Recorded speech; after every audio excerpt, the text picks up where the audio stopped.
हिंद दोस्तों, मैं अजय आपका स्वागत करता हूँ शिक्षाविद अजय में। जैसा कि आपने पिछले वीडियो में देखा होगा, हमने प्रश्न नंबर 1 के 3 क्वेश्चन कर लिए थे। अब हम पढ़ेंगे चौथा, पांचवा और छठा। इसमें एक और क्वेश्चन है।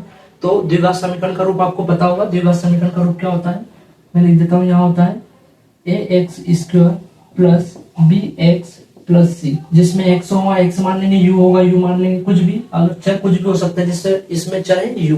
तो अगर इसे सोल्व करूं मैं, इसे इस रूप में कन्वर्ट करने की कोशिश करूं मैं, तो क्या होगा, au² plus bu plus c बराबर 0 से हम इसकी तुलना करेंगे तो u² u का गुणन क्या है 4, यहाँ u का गुणन क्या है a, तो a का मान क्या आ जाएगा 4, a का मान 4, और b का मान क्या आ जाएगा u का गुणांक 8 है, यहाँ u का गुणांक b है, तो b का मान 8, और यहाँ c नहीं है तो c का मान 0 है ना, c का मान 0 आ जाएगा। साथ ही आप अगर आप चैनल पे नए हो तो चैनल को सब्सक्राइब जरूर करें, क्योंकि हम पूरा मैथ एमपी बोर्ड सिलेबस पूरा करने वाले हैं इसमें। तो अब देखो 4u, एक बार लिख देता हूँ, 4u² प्लस 8u। क्वेश्चन आपने पढ़ा होगा, शून्य ज्ञात कर रहे हैं हमें, तो शून्य ज्ञात करने के लिए यहाँ से क्या कॉमन आएगा, देखो 4u² यहाँ 8u है, यहाँ संख्या भी कॉमन आ रही है, 4 के पहाड़े में 8 भी आता है, और u² यहाँ भी है और एक u यहाँ भी है, तो मैं क्या कॉमन ले सकता हूँ 4u कॉमन ले सकता हूँ। अगर मैंने 4u कॉमन ले लिया तो यहाँ सिर्फ u बचा। अगर मैं 4u का u में गुणा कर दूं तो 4u² डबल से आ जाएगा, प्लस 4u का गुणा भाग दूंगा 8u में तो 2 बचेगा, सिर्फ 2, u कैंसिल, मतलब u यहाँ मैंने कॉमन ले लिया, और 4 का पारा 2 बार 4 दूनी 8, ठीक है, बराबर 0। अब एक बार 4u के बराबर में 0 और एक बार u प्लस 2 के बराबर में 0। आई होप आपको समझ में आ रहा होगा।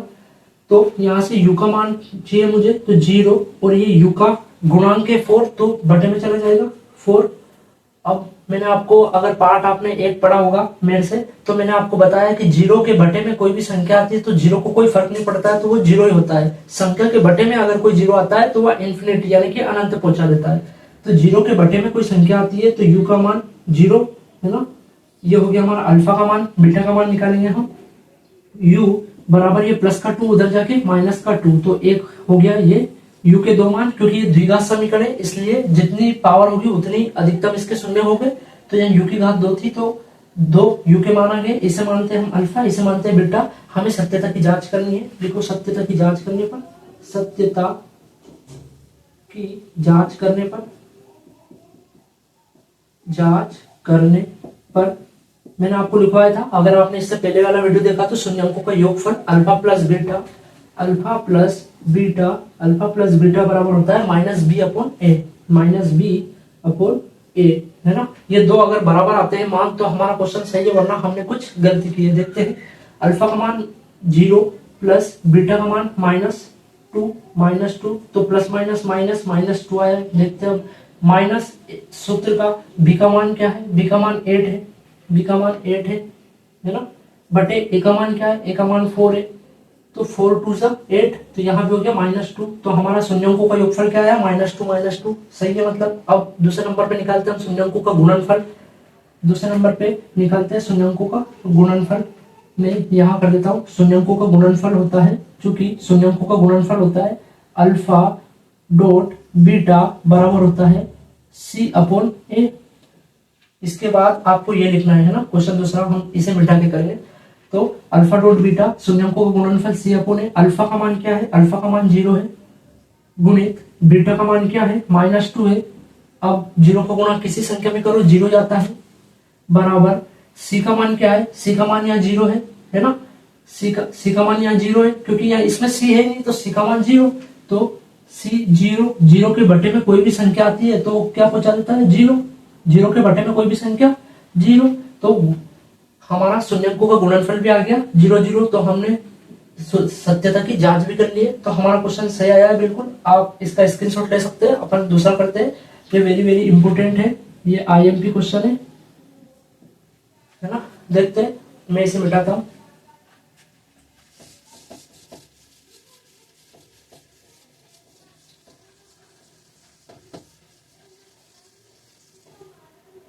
t² में इसे यहाँ लिख लेता है, v है हमारा t² T square minus 15।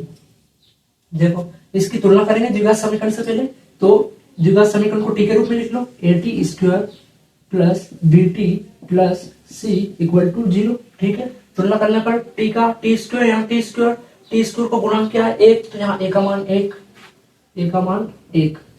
T इसमें टी है क्या, नहीं है, टी इसमें है नहीं, तो टी का तो बी का मान क्या हो जाएगा 0।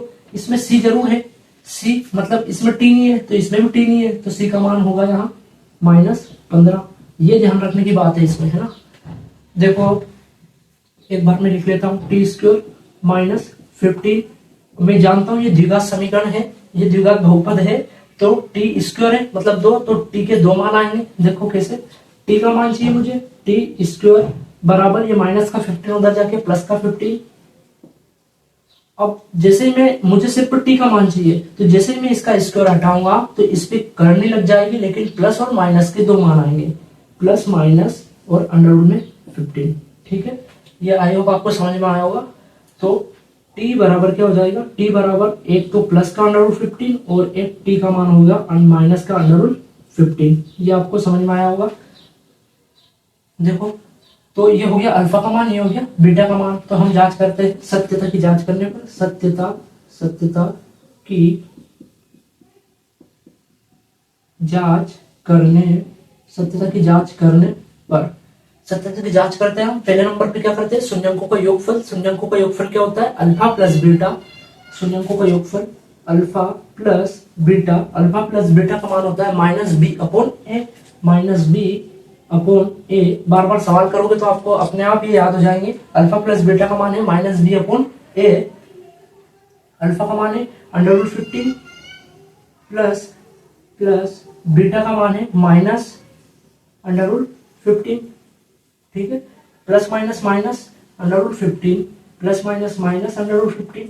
जब अंडर रूट 15 में से माइनस अंडर रूट 15 करेंगे तो 0 बराबर, देखते हैं आता है कि -b अपॉन ए, माइनस एक बार सूत्र का, b का मान क्या है, b का मान 0 है, 0 अपॉन में a का मान 1 है, तो 0 के बटे में कोई भी संख्या आती है तो 0, तो 0 0 0 आया, मतलब हमारा योगफल सही है। अब सेकंड नंबर पर आता है शून्यंकों का गुणनफल। शून्यंकों का गुणनफल होता है c अपॉन ए। तो सेकंड, चूंकि शून्यंकों का गुणनफल अल्फा डॉट बीटा, आप मैं जो बोल रहा हूँ लिख भी सकते हो कि शून्यंकों का गुणनफल alpha dot beta equal c upon A होता है, c अपॉन ए होता है। तो अल्फा का मान है अंडर रूट 15 गुणित बीटा का मान है माइनस अंडर रूट 15।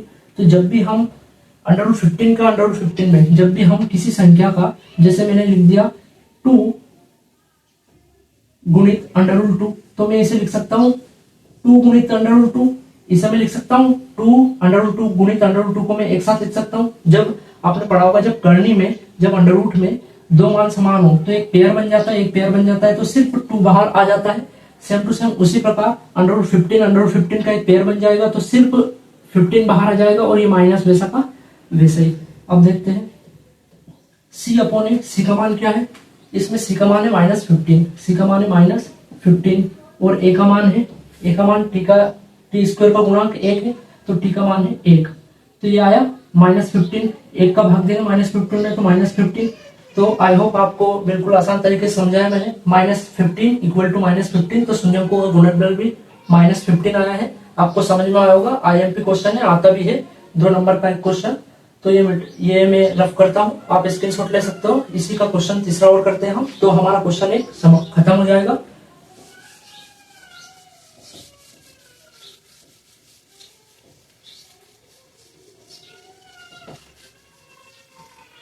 देखो आई होप आपके सामने गणित होगा। क्वेश्चन है 3x square minus x minus 4 vi 3x square minus x minus 4 minus x minus 4 है ना। vi छठा क्वेश्चन हम सोल्व कर रहे हैं। देखो इसमें क्या है, सबसे पहले हम द्विघात समीकरण से तुलना करेंगे। तो ax square plus bx plus c बराबर 0 से तुलना करने पर x स्क्वायर का गुणांक क्या है, यहाँ x स्क्वायर का गुणांक 3 है, तो a का मान 3 यहाँ x का गुणांक b है तो यहाँ x गुणांक 1 है, तो b का मान हो जाएगा -1, क्योंकि आगे चिन्ह माइनस का है। और c का मान होगा -4। ठीक है, c का मान -4। देखते हैं, अब एक बार लिख लेता हूँ, 3x² -x - 4 = 0। अब मुझे ऐसी दो संख्या बताओ जिनका इन दोनों का गुणा करने पर, ऐसी दो संख्या जिनका गुणा करने पर 4 या 12 आए और घटाने पर माइनस का x या माइनस का 1 आए। तो ऐसी कौन सी संख्या है? 3, ये कितना हुआ, 3 चुकू 12 और 4 3 ही वो संख्या हमारी। देखो, अगर मैं माइनस के 4x में से प्लस का 3x घटा दूंगा तो माइनस का x बचेगा। तो वो संख्या क्या आ गई हमारी? देखो मैं करता हूं,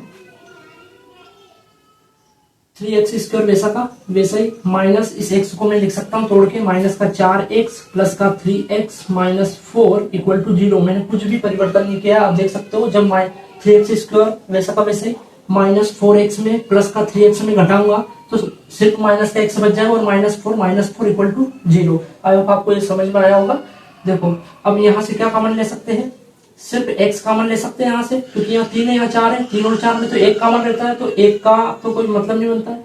तो यहाँ x है, यहाँ भी x है, तो x और 1x ये कॉमन लेवा गया, तो 3 बचा, 3x बचा। जब मैं इस x का 3x में करूंगा तो टोटल आ जाएगा 3x² माइनस वैसा का वैसे, यहाँ से x कॉमन लिया तो x कॉमन ले लिया तो बचा क्या, 4।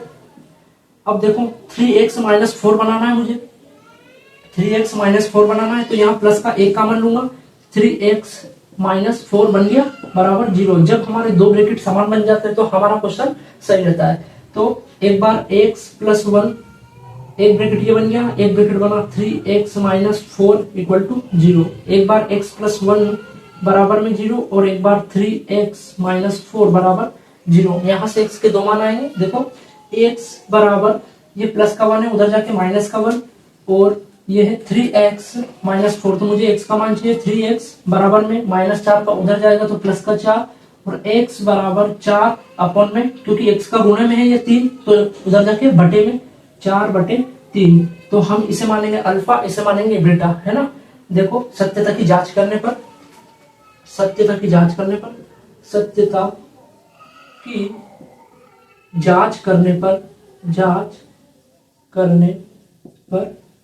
सत्यता की जांच करने पर पहले नंबर पे हम क्या निकालते हैं? शून्यंकों का योगफल जो होता है अल्फा प्लस बीटा। शून्यंकों का योगफल अल्फा प्लस बीटा बराबर होता है -b/a, -b/a। तो अल्फा का मान है -1 प्लस बीटा का मान है 4/3। देखो, पहले इसे सोल्व कर लेते हैं। 1 के बटे में 1 लिख दूंगा तो कोई भी अंतर नहीं आएगा, तो 1 और 3 का एलसीएम 3 हो जाएगा। 1 और 3 का एलसीएम 3, तो जब 1 का भाग 3 में दूंगा तो 3 आएगा, या फिर क्रॉस गुणा कर लो। 3 का गुणा -1 में करूंगा तो -3, 1 का +4, है ना, बराबर -3 या 4, यानी कि 1/3 बचा। जब 4 में से 3 जाएगा तो 1 बचेगा, और बड़ी संख्या प्लस की इसलिए, तो 1/3 बराबर, देखते हैं -b, सूत्र का माइनस b का मान क्या है? b का मान -1 है, तो -1 अपन में a का मान क्या है? a का मान है 3, a का मान है 3। देखो, ये माइनस से ये माइनस कैंसिल, क्या आया? 1/3। तो 1/3 बराबर 1/3, शून्यंकों का योगफल सही है। अब सेकंड नंबर पे आता है शून्यंकों का गुणनफल, है ना। सेकंड नंबर पे आता है शून्यंकों का गुणनफल, यहाँ लिख रहा हूं मैं। आप ये समझने के लिए आप याद रखना, मैं यहाँ लिख रहा हूँ शून्यंकों का गुणनफल होता है अल्फा डॉट बीटा होता है C/A। तो अल्फा का मान क्या है? अल्फा का मान है -1, अल्फा का मान -1 गुणित बीटा का मान क्या है? 4/3। तो देखो, -1 का गुणा 4 में करूंगा तो -4, और बटे में 3 वैसा का वैसा ही, तो -4/3 आया अल्फा बीटा का गुणनफल। और C/A, C का मान क्या है? -4, है ना, -4 है C का मान है -4, और A का मान क्या है? A का मान है 3, तो आया -4/3। आई होप आपको ये सवाल समझ में आया होगा। अगर आप चैनल पर नए हो तो चैनल को सब्सक्राइब जरूर करें। बाकी नेक्स्ट वीडियो में मिलते हैं। Thank you so much. Question दूसरा करेंगे उसमें।